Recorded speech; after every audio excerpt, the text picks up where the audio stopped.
Добро вечер во емисијата 360 степени на Алсат. Од вечерва почнува серијалот теренско-истражувачки емисии.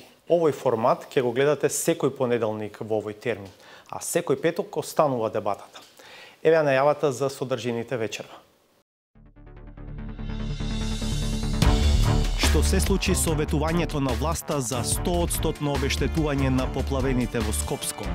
Ништо ни динар, еве очи имам две. Да ги однемам, значи динар, а све ветил. Ги истражуваме сомневањата за партиска селективност. Двојка функционери заработуваат 2200 евра месечно и плаќаат исто толкава рата за кредит, од што живеат кога не пријавиле дополнителен приход ниту заштеди, а имаат 2 стана во Москва, 4 во Скопје и куќа во Ресен. Знамето на македонската мисија при ЕУ како метафора за македонските евроинтеграции. Во неделата кога беше објавен годишниот извештај, на повеќе адреси во Брисел прашавме дали и кога Македонија ќе стане членка на Европската унија. Во земјава има само едно училиште за деца со оштетен вид. Сабајле кога станувам, се облечувам и се качувам кола, па идеме до Скопје, ама до Скопје е мачно.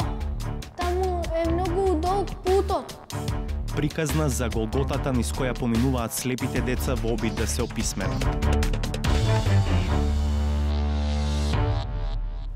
Секако имаме и саботажа. Почнуваме поред.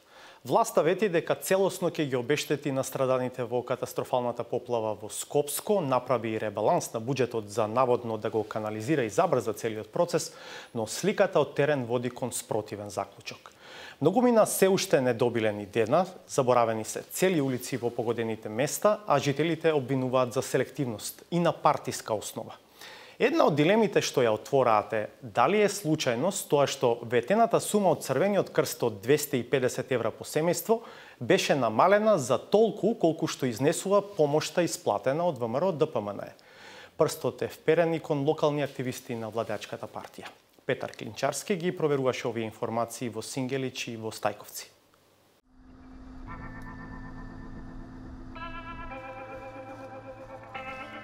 Шести август 2016.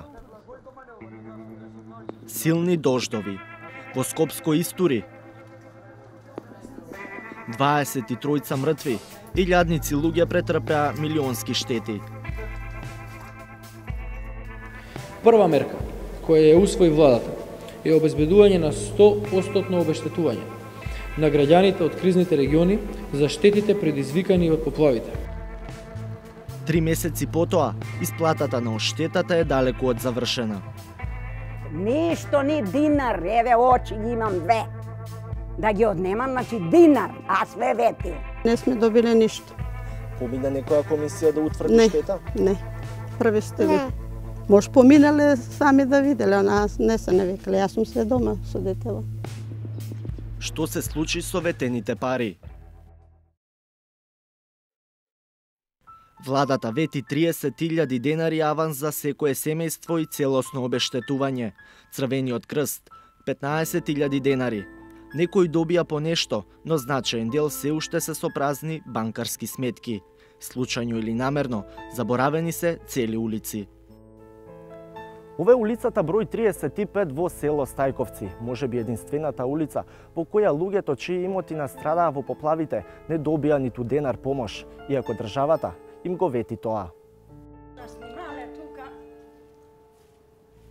70-годишната Иконија Илиевска ги преживеа поплавите, борејќи се сама со надојдената вода. Борбата за екзистенција и сега ја турка на свој грб, револтирана што се уште не добила пари да ја покрие материјалната штета. Кој дојде да помогне? Тоа ме интересира, а не тражи од никога ништо. Како сам си живеала до сега ќе си живу и од сега? Жал ми е само што сам изгубила моето. Не ми треба мене ничио, ништо. Ali треба да се сватимо како људи. Ми сме во оваа држава придонес доносимо. Сите, така ли е? Дали ме сваќате добро? Од мене е толико. Помош нема ниту за нејзината соседка која живее на влезот на улицата. Пријавила штети за земјоделско земјиште кое го работи под закуп, но комисијата не поминала да направи проценка. За ова што сме прејавили, има само плацови прејавени. Фолиите, патлиџани што имавме, 3 фолии големи овде и 2 позади. Ова не е под Кирија, а тоа е позади наш. Не сме добиле ништо. Хаотично. Ова е најточниот опис за состојбата со исплатата на ветената одштета. 360 степени, тропта на многу врати, разговаравме со многу жители, а приказните се различни. Десанка непријатно се изненадила кога дознала дека некој друг се пријавил на нејзината адреса за да добие обештетување. Тие дојдова еден вечер. Рекна, тетке ми бемо кај тебе. Ја рекна, ја не сум прејавила. Тоа после тражила, вика, па имаше те, вика, кај ме имало, вика, ја не сум прејавена. Не сум се уопште напрејавувала. Толку беше и рекна грешка и си отидо. Кој си има пријавено место вас? Па не знам, тој го тражала исто број. Тајде сподовска деса некоја. Ни партиската помош на ВМРО ДПМН не стигнала секаде. Конкретно не добив. Јас конкретно. Јас изборувам само за себе, ама знам многу луѓе во селото кои што не добија по 3000 денара таа од ВМРО што рекоа. Но стигнавме до документи што покажуваат дека некои семејства добиле двојна сума, 2 пати по 3000 денари. Ни на Драголјуб не му излегува математиката, се чуди како Црвениот крст ја намали ветената помош за толку пари, колку што изнесува донацијата од ВМРО ДПМН. Тоа баш чудо, не само на мене, у автобус зборат луѓето што у автобус тука у банка што чекаме пари да земе. Како може, вика, сега 250 евра се збори на телевизија, а ни дават, вика, 13.000 и плюс, вика, после дават 3.000 денара. Тоа чудо, сите тука што беме едноставно и што подига пари се чуда, како може, вика, ова е донација, вика, не смее тие пари, вика, да се одбијат, вика. По трагите на оваа дилема, прашавме во ВМРО ДПМН колку точно пари собрала партијата и на колку семејства им се распределени. Одговори не добивме. И тоа го правевме на вистина од Првиот човек на Црвен крст, Саид Саити, тврди дека нема никаква поврзаност на парите од организацијата со оние од владеачката партија. Намалувањето на првично ветената сума ја правда со законската обврска за плаќање 10% персонален данок. Дали е случаен моментот што кога Црвениот крст првично најави дека ќе дава по 250 евра, после сумата се симна на 210, а во истиот тој момент владеачката ВМРО ДПМН одлучи дека еве ќе им донира по 50 евра на граѓаните. Прво не знам дека донираат по 50 евра, верувајте, не знам зашто се работи, стварно не сум во тек. Значи, уште еднаш повторувам дека средствата кои ние ги исплаќаме на граѓаните се исклучиво сооднос на собрани пари и број на семејства. Така да, уште еднаш повторувам, во тој момент кога ги дававме тие изјави, се водевме од дневните приливи, од дневните проценки што ги имавме ние како Црвен крст и како комисија околу тоа како се движи бројот на семејствата. При конечното утврдување на бројот на страданите семејства и конечниот прилив на средства се застана на бројката за која зборуваме. Значи, апсолутно нема никаков однос и релација со тоа што вие го зборувате. Пред воопшто во јавноста да стане збор за парична помош за поплавените, атмосферата на терен се вжешти со обвинувања за селективно делење хуманитарни пакети, апарати и бела техника. Која распределува помошта? Па, едни дечки од тука од кај нас населено место, али оние тешко доаѓаат тие работи кај оние што се поплавени. Тешко, неверојатно да стигнат. Тие завршуваат може и на пазар. Најчесто споменуваното име меѓу оние што ја насочуваат помошта за стајковци е Тони Бојчевски, познат како Тони Шајка, близок до владеачката партија. Он исклучиво ги зима све тие пари, двајца се тука. И ги зима тие што треба донација што доаѓаат. Кој ќе дојде донација, ја враќа назад, кога ќе ја подели он, а он ја истовара у магазини. Има си наредба, нивни тамо се договарат со нивните ВМРО и си ги истоварат у магазини. И додека Драголюб пред камерата ни објаснуваше дека и малите врнежи се уште го затнуваат каналот покрај дворот, кај неговата куќа застана екипа на водовод и канализација во придружба токму на посочениот Тони Шајка. Тој отфрла дека има селективност при делењето на помошта. Значи, ние сме на група ентузијасти од местна заедница што се луѓе што има, и ги поздравувам. Значи, што во секое време излегуваме на терен за да помогнеме. Немаме потреба од селективно на некого да му даваме или да насочуваме, затоа што прва работа е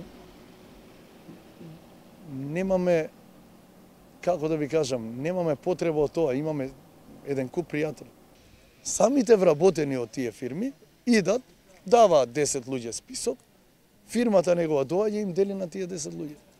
Значи, тоа не можеш да го спречиш. Може би треба да има закон за тоа, може и има. Ние не го знаеме тоа, околу хуманитарна помош стварно не сум запознаен. Значи, имаше такви неколку случаи. И додека некој добил по повеќе апарати за домаќинство, некој ги купува од свој джеб, бидејќи обештетувањето оди бавно и селективно. Тоа го покажува и извештајот на Министерството за финансии. Исплатени се само 8 од проценетите 36 милиони евра штета. И оние што добиле, како ова семејство, исто како да не добиле, и понатаму спијат во една соба, а на ручек се собираат во гаражата. Од штетата од 2000 евра не е ни одблиску доволна за да им го врати нормалниот живот.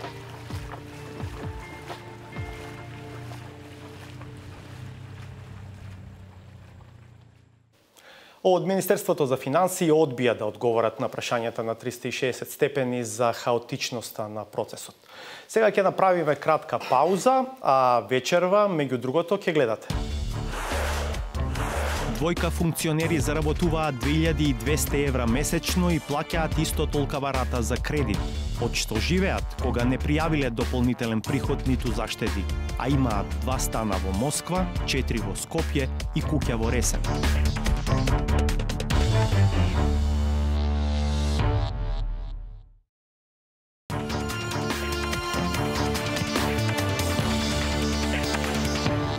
Добре дојдовте назад. Брачната двојка функционери, заменик министерот за надворешни работи Илија Исајловски и јавната обвинителка во државното обвинителство Анита Тополова Исајловска, заменичка на Марко Зврлевски, не се интересни само од аспект на паралелното напредување во кариерите во последните неколку години, туку и со пријавениот имот. Исајловски имаат 2 стана во Москва, 4 во Скопје и куќа во Ресен. При изборот на Илија Исајловски за заменик министер во собранието, опозицијата праша дали новата функција за него е награда за, како што беше речено, бизнис делките во Украина и во Русија, поврзани со музејот на ВМРО, земји во кои Исајловски беше амбасадор. Дури и без овие обвинувања, анкетните листови на функционерската двојка отвораат доволно дилеми. Меѓу другото, од што живеат Исајловски ако заработуваат онолку колку што им е ратата за кредит? Илија Исајловски и Анита Тополова Исајловска. Тој, заменик министер за надворешни работи. Таа, заменик на државниот јавен обвинител Марко Зврлевски. Според анкетните листови, брачниот пар вкупно поседува околу 560.000 евра во недвижнини, накид, автомобили, уметнички предмети. Но повеќе од половината од ова богатство или 291.000 евра го стекнале само во изминативе 4 години. Стан во Москва во 2012-та 60.000 евра. Стан во Скопје во 2012-та 100.000 евра. Уште еден стан во Москва во 2013-та 80.000 евра. Джип Мерцедес годинава 51.000 евра. Семејството Исајловски во исто време и се задолжувало. За последниве 5 години вкупно 240.000 евра. Или во 2011-та Тополова Исајловска се позајмила 100.000 евра на 10 години. Во 2016-та подигнала кредитот уште 40.000 евра на 7 години. Ако станува збор за најефтиниот стамбен кредит со стапка од 4,2% месечната рата до 2023 година е 1.570 евра. Тоа значи и дека ратата е поголема од нето основната плата на јавната обвинителка која според законите не би требало да е повисока од 1.100 евра. Секако за ратата може би помага Илија Исајловски, но и тој се задолжил годинава. 100.000 евра на 20 години. Ако и тој го зел на ефтиниот стамбен кредит, месечната рата му е околу 620 евра. Тоа значи дека ниту половина од ратата не му е покриена од неговата нето основна плата, која според законските коефициенти не би требало да е повисока од 1150 евра. Или заедно Исаиловски плаќа 2190 евра рата кон банките ако ги зеле на ефтините стамбени кредити, а толку од прилика им се и платите, без додатоци и бонуси. Нивните анкетни листови не нудат одговор од што тогаш живеат овие функционери, бидејќи не пријавиле заштеди или други приходи. За овие дилеми вечерва во студиото ќе разговарам со колегата Александар Димитриевски, кој го истражуваше случајот. Добро вечер. Добро вечер. И господин Ариф Муса, поранешен член на антикорупцијската комисија. Благодарам што сте со нас. Верите да ви. Александар, 360 степени се обрати до заменик министерот за надворешни работи. Му поставивме серија конкретни прашања. Што е одговорот од таму? Како што кажете, упативме серија конкретни прашања. Не добивме и серија конкретни одговори, туку еден заеднички став. Генерално, она што беше најконкретно што може да се извади е дека господинот Исаиловски одговори дека во неговата кариера тој до сега има барем 5 дипломатски мандати во кои што имал просечна плата од барем 3500 долари. Со други зборови, неговиот одговор иницира, односно индицира дека тој со парите што ги заработил од државата како амбасадор или во други мисии би требало да има доволно средства за да стекнува волку имот. Се разбира под услов доколку голем дел од тие пари тој ги штедал. Но тука има сега едно големо но. Во актуелниот анкетен лист, кој што е достапен на страничката на антикорупцијската комисија, нема наводи за евентуални заштеди на семејството Исаиловски или евентуални примања по други основи, например рента или слично. Токму така, во анкетниот лист не постои запис дека господинот Исаиловски или неговата сопруга Тополова Исаиловска имаат било какви депозити или пак имаат примања по некој друг основ, дали било тоа закупнини или некаков друг вид на приход. Другите прашања кои што ги поставивме се однесува исто така и на фактот дека според законите кои што ги уредуваат платите на функционерите во Република Македонија, заедничката нето основна плата моментална на јавната обвинителка и на заменикот министер би требало да изнесуваат вкупно околу 2300 евра, што пак од друга страна е идентично речиси со нивната месечна рата која што успеавме да ја пресметаме од она што го пријавиле во анкетниот лист. И на ова прашање добивме само делумен одговор, односно дека во случај да им се намалат приходите, тие имаат жиранти кои што би ги плаќале тие кредити, но немаше одговор дали ти имаат дополнителни приходи од што тогаш би живееле ако целите плати одат на отплата на тие кредити. Имаме една реална ситуација во моментот. Месечни примања од околу 2300, рата околу 2200 евра, па прашањето е со 100 евра или отприлика толку како живее ова семејство. Токму така, интересно е што во одговорот господинот Исаиловски ни кажа дека тој имал дополнителни приходи кои што биле уредно пријавени и за кој што е платен данок, но за такво нешто не постои запис во анкетните листови, барем оние анкетни листови кои што ние можеме да ги видиме на антикорупцијската комисија. Александар, дали досега бил предмет на јавен интерес анкетниот лист на Илија Исаиловски, па и на неговата сопруга? Тие анкетни листови беа предмет на јавен интерес и тоа летово кога тој беше избран за заменик министер. Потоа тоа го истражува и други колеги новинари. Проблемот беше што во анкетниот лист на јавната обвинителка беа пријавени 2 стана во Москва, кој што пак кај заменикот министер за надворешни работи, до тој момент амбасадор, воопшто не беа во неговиот анкетен лист наведени, а станува збор за имот кој што е деклариран како заеднички. Дури во овој актуелен лист анкетен има уште една контрадикторност, а тоа е дека еден од становите во Скопје кој што е купен во 2012 година, зборуваме за станот 104 метри квадратни, во едниот анкетен лист тој е пријавен како имот кој што е стекнат со купопродажба, додека во другиот анкетен лист, конкретно анкетниот лист на јавната обвинителка, стои дека станува збор за имот стекнат со подарок. Опозицијата од говорницата во собранието при изборот на Исајловски за заменик министер тврдеше дека има сознанија дека тој поседува стан и во Киев, но такво нешто не е пријавено во анкетниот лист, иако велам тоа останува само на ниво на тврдење од опозицијата. Што велат од Државната комисија за заштита на корупцијата, бидејќи тие се првата институционална инстанца која што би требала да реагира во оваа ситуација? Прашањата ги поставивме пред околу 5 дена, одговорот е многу кус, сега за сега буквално немаме никаков одговор, ниту пак помага нивната веб страница која што не нуди историјат на ниту еден функционер, односно како се движела неговата имотна состојба низ кариерата. Во студиото реков е господин Ариф Муса, поранешен член на антикорупцијската комисија, и веднаш на почетокот конкретно прашање. Ако добиевте вакви анкетни листови од оваа функционерска двојка и бевте член на сегашниот состав на антикорупцијската комисија, дали тоа ќе беше доволна основа за отворање случај за проверка на потеклото на имот на овие функционери, господин Муса? Absolutisht është e qartë se listat anketuese apo fletët për deklarimin e pasurisë duhet të kenë një rrjedhë të vazhdueshme. Paraqitja e kësaj pasurie në këtë formë, siç e ka bërë gazetari në fjalë, është e mjaftueshme dhe indikacion i plotfuqishëm për anëtarët e për Komisionin për Parandalimin e Korrupsionit që ata ta hetojnë këtë edhe ta kenë në bazë të paraqitjes së gazetarëve, domethënë të emisioneve dhe kërkesave të gazetarëve, të jetë mjet studimi mënyra e përfitimit të pasurisë së funksionerëve në fjalë. Никој не може со сигурност да тврди ништо, но сериозни се дилемите кои што ги отвора анкетниот лист и на заменикот министер и на заменичката на Марко Зврлевски. Една од дилемите која што исто така е присутна во врска со нивните анкетни листови е и проценетата вредност на становите пријавени во Москва. Едниот од околу 36 квадрати е проценет на вредност од околу 60.000 евра, а другиот од 45 квадрати на околу 80.000 евра.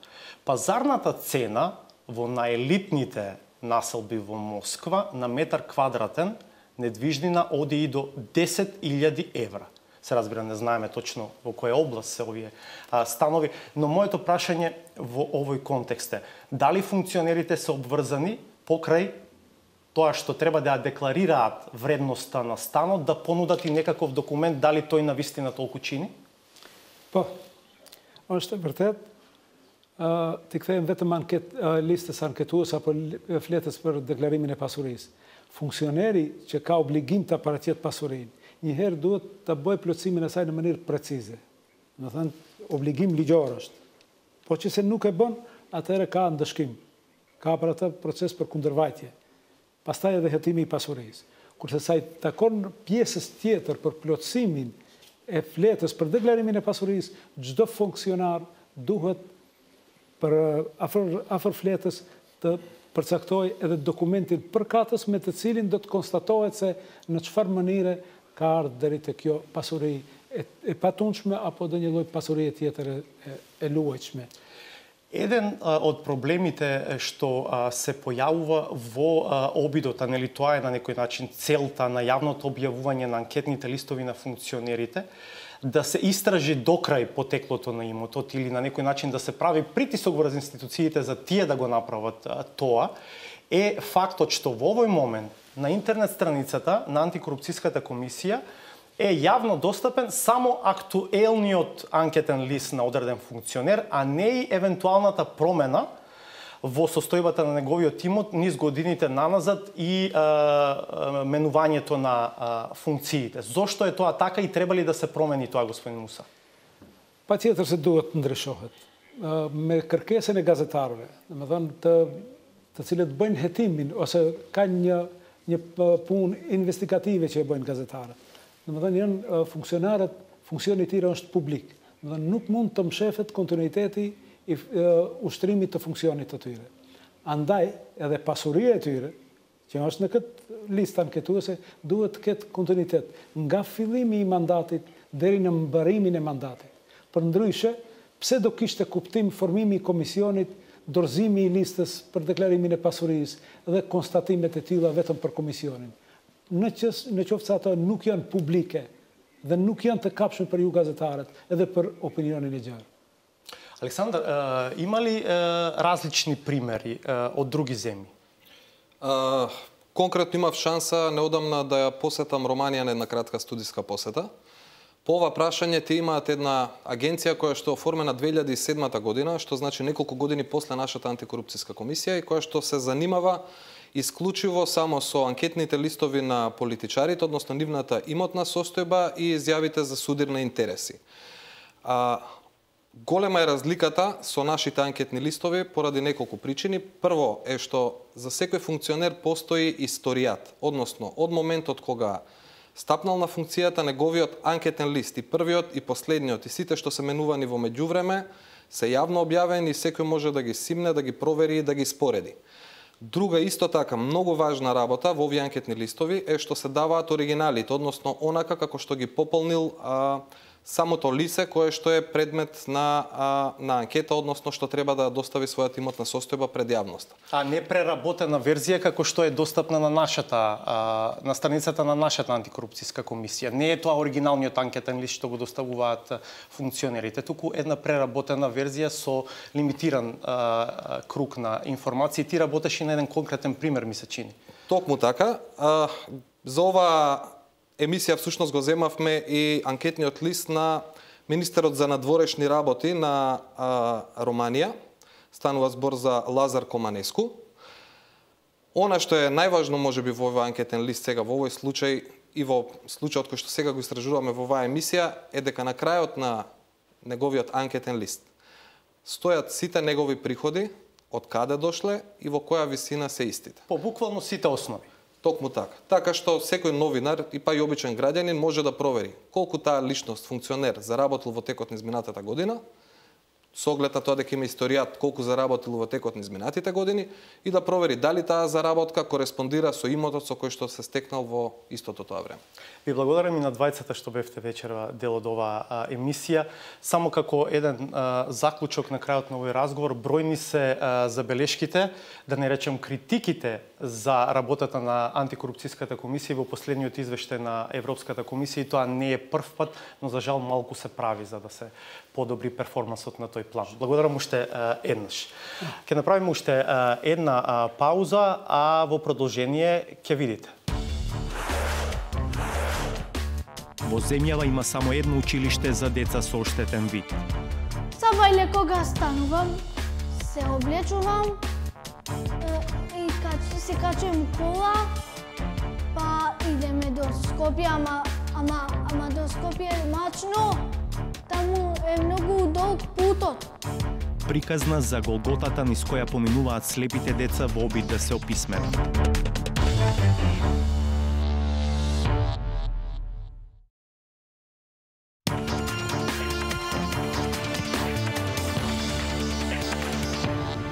Македонија во средата го доби најкритичниот извештај од Европската комисија во изминатите години со констатација дека се соочуваме со феноменот на така наречена киднапирана држава. Со вакви оценки, со нерешено прашање за името и со Европска Унија која се соочува со многу внатрешни проблеми, се обидовме да провериме колку е известна европската перспектива на Македонија, дали и кога земјава би станала членка на Европската Унија. Владимир Мирчевски ги побара одговорите во Брисел токму во неделата во која еврокомесарот Јоханес Хан ги објави документите од пакетот за проширување. We are prepared to extend our long-standing recommendation to open accession negotiations. Она што во овие моменти го прави еврокомесарот Хан објавувајќи го извештајот за напредокот на Македонија, се случува 11-ти пат поред откако во 2005 година земјата го доби кандидатскиот статус. Но наместо напредок, како што сугерира името на документот, Македонија 11 години стагнира, стои на исто скајло на евроинтеграциите со малку надеж за брз исчепар. Иако во европските институции е прогласена жолта тревога од опасност од терористички напад, раздвижено е пред и во објектите на Унијата. Таква атмосфера на ангажираност не се забележува околу мисијата на Македонија во Брисел. Состојбата во која е знамето на врвот на зградата е најдобра метафора за состојбата во која се македонските интеграции.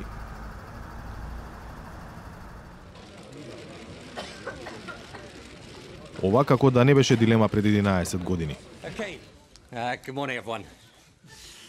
Ова е снимка од декември 2005 година. Тука некаде меѓу новинарите седам и јас. Мислам дека беше 3 часот пополнот кога тогашниот председател со Европската унија Тони Блер кажа дека меѓу другото шефовите на европските држави и влади договориле на Македонија да и се додели кандидатски статус. Во тој период Македонија беше само половина чекор зад Хрватска. Денес Хрватска е веќе 3 години дел од Унијата. Odmah nakon raspada Jugoslavije bila je jedna pretpostavka da su Slovenija i Hrvatska otprilike na istom nivou ispunjavanja kriterija. Međutim, za Hrvatsku se jako odužilo to. Tako da nije da su baš Hrvati na nekoj skraćenoj liniji ušli u Europsku uniju i oni su platili cenu. Според долгогодишната известувачка од Брисел Светлана Јовановска, Македонија до крај не го искористи позитивното расположение за проширувањето што тогаш постоеше кај земјите членки. Факт е дека Македонија го пропушти последниот возот во кој што влезе Хрватска. Тогаш тоа се повторуваше цело време во сите политички изјави, меѓутоа во Македонија власта како да не го сваќаше тоа многу сериозно или така и одговараше да не го сваќа. Меѓутоа од друга страна тоа и одговараше и на Европската комисија, бидејќи тогаш почнаа сите тие разноразни кризи, заморот, проширување, она и влеговме во еден период кој што трае и до ден денеска, каде што, како да речам, комисијата се преправа дека ќе не прими, а ние се преправаме дека правиме реформи. Првично проблем беа реформите, потоа името, за сега да бидат и реформите и името. Ja mislim da je vrlo nepravedno i nefer prema Makedoniji to da se početak pregovora, pa cijelo taj put prema Evropskoj uniji tako odugovlači, pre svega zbog pitanja imena. Са Македонија нема само проблем со името, туку има и проблем со демократијата. Očigledno da ima problem sa demokracijom, sa vladavinom prava. Ovaj slučaj koji još uvijek nije istražen, prisluškivanja, razotkrio je mnogo toga. Ситуацијата не е совршена во другите држави на евроинтеграцијската листа, но тие одамна ја пристигнаа Македонија. Црна Гора и Србија веќе преговараат за влез во Унијата, иако и за нив целта е се уште далеку. Danas je teško reći teško je garantovati da će ono što je bilo obećano zemljama Balkana 2003. godine u Solunu zaista biti ispunjeno. Ni Balkan nije ono što je bio, ni Evropa više nije ono što je bila. To je i dalje u najboljem interesu i Evrope i Balkana, po mom skromnom mišljenju, ali da li će to biti danas, ne možemo sa sigurnošću da kažemo. Дилемата како Европската Унија да се постави кон Балканот е многу посериозен проблем отколку што се мисли, објаснува Александра Стиглмајер од влијателната Европска иницијатива за стабилност. I think that the EU has lost leverage. That's very clear through its reluctance to move forward with the enlargement process, and it has had bad effects. We have problems with freedom of expression in almost all accession countries, human rights problems, also problems in governance, like polarization in many societies. So the effect has been very bad. Дали е случајно или не тоа што Јоханес Хан се наоѓа на крајот на оваа групна фотографија на еврокомесарите? Дали неговото позиционирање на крајот го одразува односот на овој состав на Европската комисија кон натамошниот процес на проширување? Пред Хан на таа позиција беа политичари од потежок ков. Германецот Гинтер Ферхојген, финецот Оли Рен. И сега го имаме Јоханес Хан, кој што додека беше во претходниот мандат беше комесар за регионална политика и не се прослави нешто како многу успешен комесар.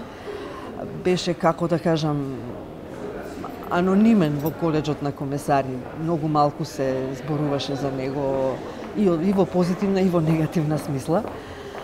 И заедно со комесарот оди и неговата администрација, тој ја бира неговата администрација која што личи на него. Стапувањето на Хан на должноста се совпадна со кризите во Унијата, од миграцијската до Брекзит. We have to see how Brexit will develop. There are a lot of speculations what it will mean and how it will play out. But of course, maybe the EU as a whole will change in the next few years. Maybe there will be an EU of concentric circles or different speeds, or there are many names for it, where member states decide where they want to participate. Дали губењето на влијанието на Балканот ќе го искористи Русија, која и без тоа економски е присутна во регионот? In geopolitical terms, it could, because Russia, of course, has been trying the last few years to recover some power, some leverage in the international arena. Ако сепак и покрај сите предизвици, проширувањето на Европската Унија продолжи, кој според сегашниот перформанс е прв, ако е последен на списокот за прием? The first one would be Montenegro, because it is furthest ahead in the negotiations, and it also doesn't have the problem of Kosovo, which does slow down Serbia. And the last for the moment seems to be Kosovo, both concerning their alignment with the EU acquis, but also the unresolved problem of the non-recognition by 5 member states. But things can change. So Serbia and Macedonia in between the first and the last? Yes, yes. Тоа е само потврда дека тешки се облаците над македонските евроинтеграции, кои за власта во изминатите 10 години беа непресушен извор на изјави за желба и посветеност за доближување до Брисел. Ако се споредат истражувањата на јавноста спроведени во минатото и оваа година, се доаѓа до изненадувачки податоци. Во април 2008 година поддршката за членство во Европската Унија изнесувала 96%. Во април 2016 е 71%, што за 8 години представува пат од 25%. Во април 2008-та 3% се изјасниле против членство во Унијата, а во април оваа година тој процент се зголемил на 23%. Сепак, големо мнозинство од граѓаните на Македонија и едината на земјата ја гледаат во Европската Унија, колку и да перспективата за членство од сегашна гледна точка наликува на многу далечна и тешко остварлива можност.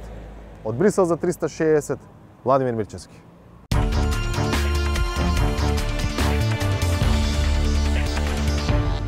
Единственото училиште за деца и младинци со оштетен вид во Македонија е изградено во 50-тите години на минатиот век, а се одржува и обновува главно со странски донации.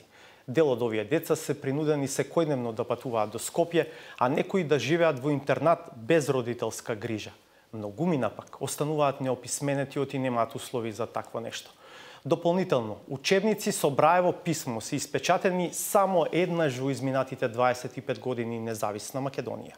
Зоран Јовановски ја има приказната за Алдин од Тетово, а преку него и за Голготата низ која поминуваат овие деца и нивните семејства во обидот да се описменат.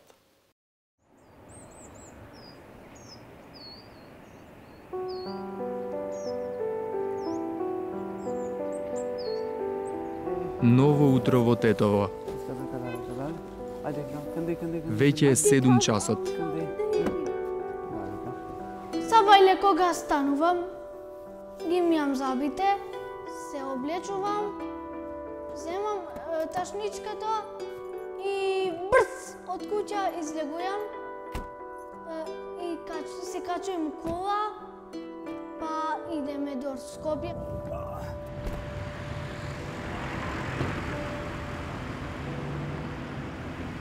Бени и неговиот 11 годишен син Алдин започнаа уште еден долг ден.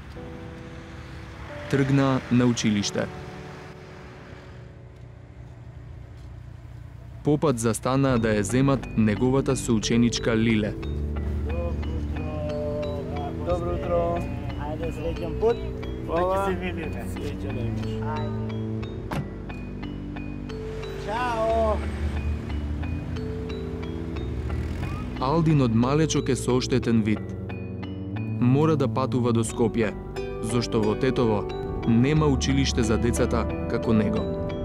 Unë nuk punoj, tërë ditën ja kushtoj, tërë kohën ja kushtoj Aldinit, ndërsa shoqja punon privat diçka, kështu që e përballim diqysh këtë situatë.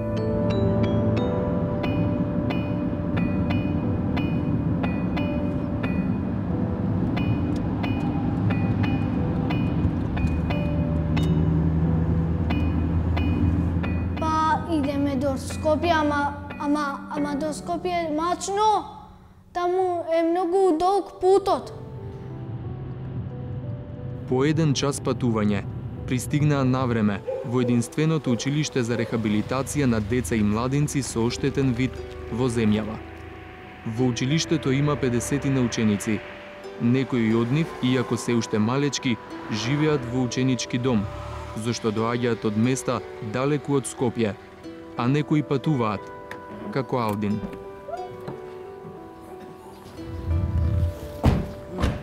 Да, ето не речам. Па што да правим јас сега ако не правам? Да чешти си. Окей?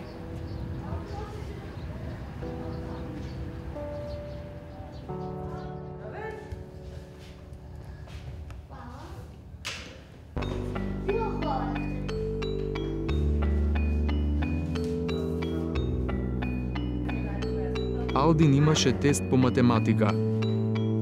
Тоа не му е омилена активност, но мораше да биде завршена. Задачите ги решаваше користејќи посебни помагала. До сега доволно вежбал. Ајде, сами да се решиш задачата, тишина и самиот и после ќе му прочиташ. И брзо го доби резултатот.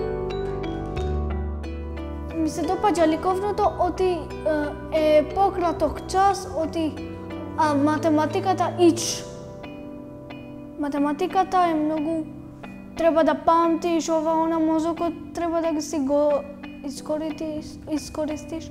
Решено? Ајде, само можем јас. Aldini si fëmijë është shumë inteligent. E mëson gjuhën i ka shumë qejf. Gjuhën anglisht e veçanërisht e ka ma qejf ta mëson. E mëson shpejt, fjalët i mëson shpejt. Kështu që është shumë komunikativ me çdo kënd ai mund të adaptohet. Ka shoqe, shok, ka si këtu në Shkup në shkollë, ashtu ka edhe në Tetov. Njerëzit e duan pa mas, tepër, ashtu është tipi i tij. Слепите деца во земјава учат од исти браеви учебници веќе 16 години, иако програмата многу пати е менувана.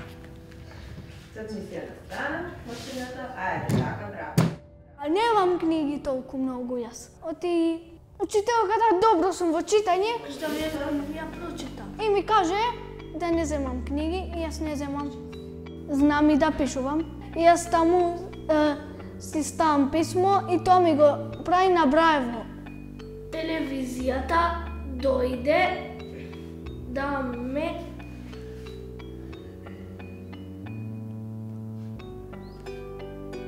ме посети како пишувам браево.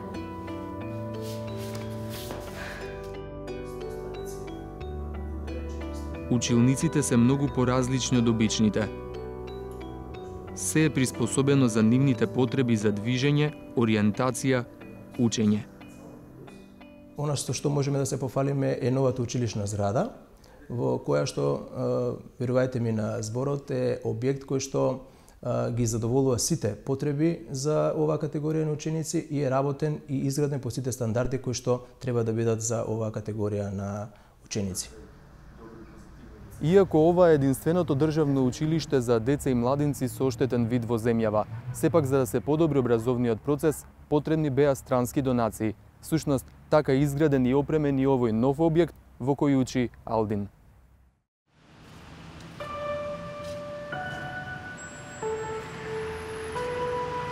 Жарко Селковски е председател на Националниот сојуз на слепи лица. Во него има околу 2500 членови. Вели дека бројот на слепи во земјава сигурно е поголем. Не се знае ниту колку слепи деца има. Официјално, настава посетуваат само 50-тината кои учат во Скопје. Веројатно има слепи дечиња кои што уопшто не одат во училиште и препорачуваме до нивните родители, значи да смогнат сили за да ги праќаат децата во образованието и за да се осамосталат понатака во својот живот. Ние би препорачале до институциите, до Министерството за образование, за да се направат што побрзо услови каде што ќе можат дечињата да следат наставата во местото каде што живеат.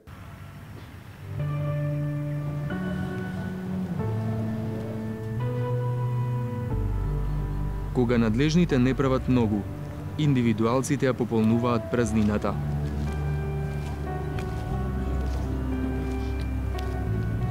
Запознајте го Газмен.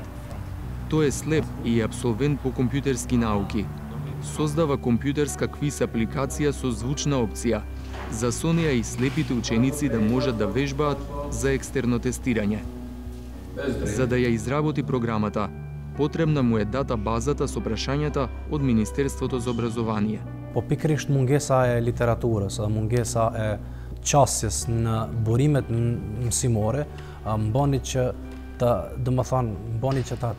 vjen kjo ide, ta bëj këtë, kjo është faktikisht është lojë që t'ja lehtësoj çdo kujt që ka nevojë me, domethënë të mësoj, sadopak ta ketë më të lehtë nëpërmjet pyetjeve dhe përgjigjeve të mësoj diçka. Од невладиниот сектор ја има, но ја бара поддршката и од институциите за неговиот труд. Реализирањето на ваквите идеи можат многу да им го олеснат учењето на основците како Алдин. За него пак, школскиот ден заврши, го ставија Скопје и се враќаат во Тетово. Што имаше денеска ти настава? Што учевте? Македонски, математика, техничко образование. И кога се спремаме да дојдеме од школа до овде, до Тетово, пак се качуваме во кола и влегуваме, го запалиме колата и вид видали ја фаќаме од Скопје.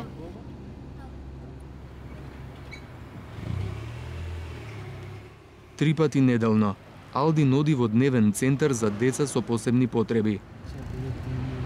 Болетин, цу се болетин. Цу се болетин, зеја и ми. Невладиниот сектор обезбеди средства за отварање 4 такви, вклучени во редовните училишта, во Битола, Велес, Штип и овде во Тетово. Овде си се масирам, си прамуабет со учителот Болетин, па има и ова лупа, има такво зацртање што е, има и принтер. Ете, таму е. Овој пат останатите неколку дечиња не беа дојдени. Тој го имаше целото внимание на едукаторот само за себе. Од што салме? Ja, taša je bolj zelo početi.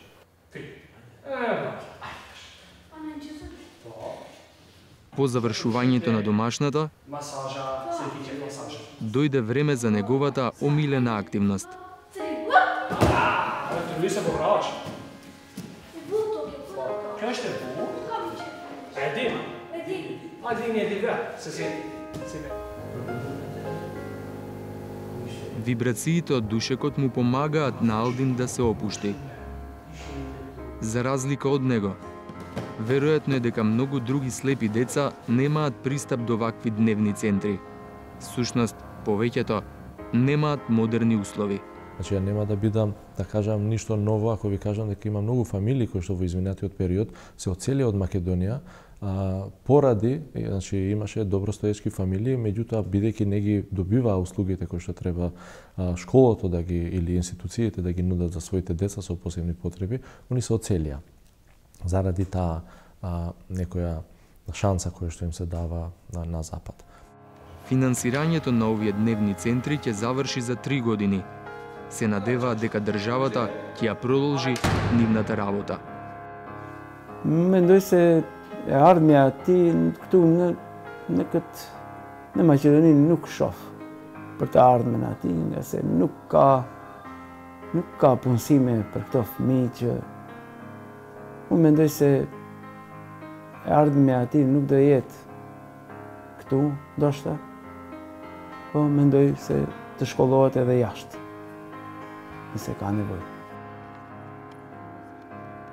Конечно, време е Алдин и татко му да одат дома. Напорниот ден за нив заврши.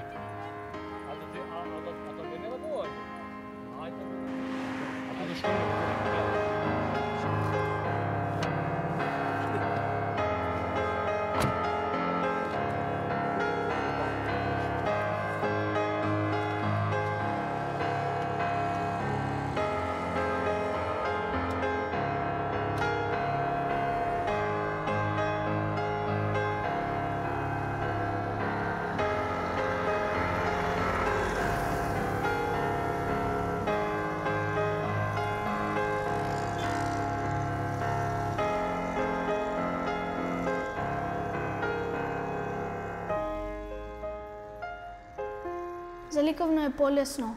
Полесно ми е да цртам, полесна техника. Кој ќе пораснам, сакам да бидам уметник. Зошто? Па, повише ми се допаѓа таа тема.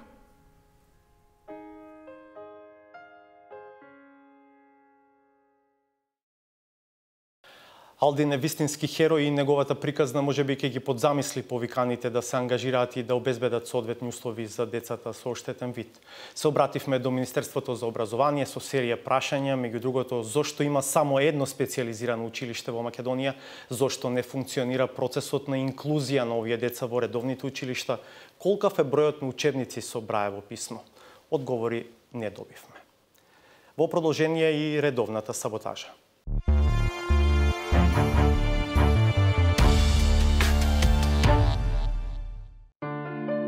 Инфериорните општествени деформитети својата јавна супремација му ја должат единствено на тој свој хендикеп. Преку својот политички космодиск, опитниот промотер на таа исчашеност, без никакви скрупули, повторно се обиде да се исправи пред публиката. Срамно е за Социјалдемократската партија и за мене како најискусен политичар во Република Македонија. Немој да ме сватите погрешно, меѓутоа моето знаење, искуство и минато е тешко добиено во мојата глава и затоа осеќам за потреба да најавам одредени работи. Овој едукатор за модерната македонска демократија би изгледал прилично неверојатно кога ставен во актуелен контекст и се конфронтирал со карактери кои го обелодениле неговото поведение, а сега се партнери во истото озете.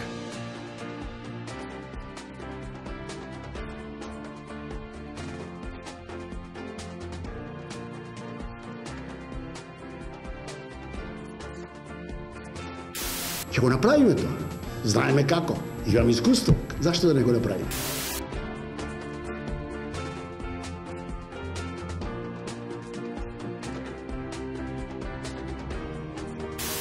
Страшно ми изненадува тој човек, не знам како, од каде му се тие идеи, прљави, непријатни.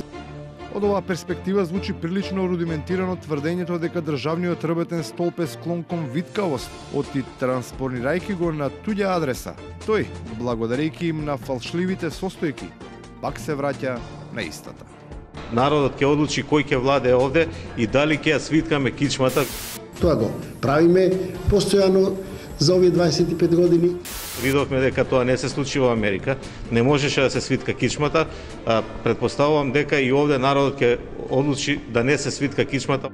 Во тој случај не преостанува ништо друго освен да се загризе коската и цврсто да се застане зад непопустливите. Зад оние кои после се ќе можат исправено да застанат и да кажат дека не подлегнале на силните притисоци. И тоа ќе ви кажам. Многу граѓани од левата опција сакаат да преминат во Социјалдемократската партија. Јас им реков не, после изборите, тоа може да се случи, овој пат не. Сакаме да останеме домаќински, односно да биде на ниво према сите поддржатели, а да не зборуваме према сите активни членови во Социјалдемократската партија. Затворената врата на таа домакинска куќа сигурно им делува прилично разочарувачки на приврзаниците на левицата. Која е таа причина? отворено сугерираат излезот да се бара на задниот влез, на што повторно разбирливо реагира нивниот природен, но постизборен лидер. Заев да биде избран за почесен председател на ВМРО ДПМН е предлага универзитетскиот професор Љубомир Цуцуловски. Срамно и јако тенденциозно. За Социјалдемократската партија срамно и јако тенденциозно. Во тој случај не преостанува ништо друго освен секој од нив да си остане дома, но изгледа дека ни таму веќе не се доволно сигурни. Никола Груевски одбра да го гони Заев дома кај него у двор. И на крајот, за да не се заборави. Социјалдемократската партија да не го тоа заборават почитуваните граѓани. А јас знам дека не го забораваат. Од Скопје до сите градови во Република Македонија, до селата, јас сум човек од села, од село, роден сум во село и сакам и граѓаните, почитуваните граѓани што живеат во село и нив топло да ги поздравам. Ако сте ја почувствувале оваа топлина на поздравот, тогаш освен со грењето, веројатно имате проблем и со образот. Ова е се за вечерва. Следното наше дебатно издание е в петок од 22:30. Ваква емисија повторно ќе гледате следниот понеделник од 22:30. Благодарам што бевте со нас. Пријатно.